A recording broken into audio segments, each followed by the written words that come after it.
Hai guys, kali ini aku mau ngasih tutorial cara untuk top up yang terbaru. Dan sekarang adalah tanggal 30 September. Langsung aja kita klik menu anggota.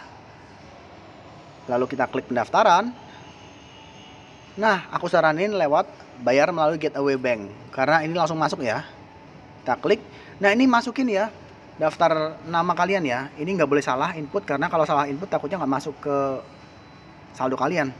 Kalau di sini nama penggunanya Niko Hernawan Talent ya, dan ini huruf besar, huruf kecil nggak boleh salah, pokoknya semuanya harus benar. Lalu masukkan email yang aktif, lalu nomor ponsel. Nah, nomor ponsel ini pakai 62 ya, jadi nggak boleh pakai 0.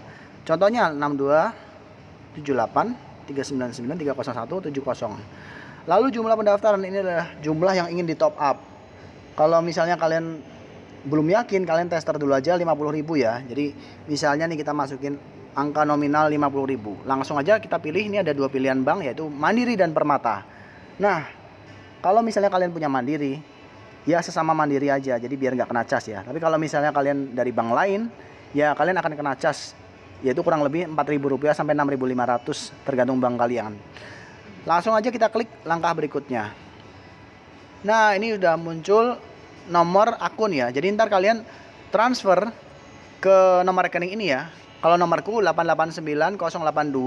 889-082-376-199-8773. Nah, kalau kalian pasti beda lagi nomornya. Nah, itu kalian ikutin aja nomor yang tertera.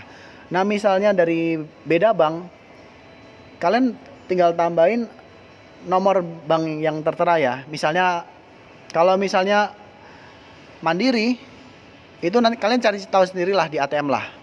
Jadi ditambahin nomor bank, lalu nomor rekening ini, nomor rekeningnya dimasukin. Nanti kalau misalnya sudah ditransfer, itu akan muncul nama pengirim rekening. Nama ke pengirim rekening itu sesuai nama akun kalian ya. Kalau sudah benar, langsung kalian transfer dan uangnya akan masuk ke saldo. Seperti itu teman-teman, simple sekali. Terima kasih.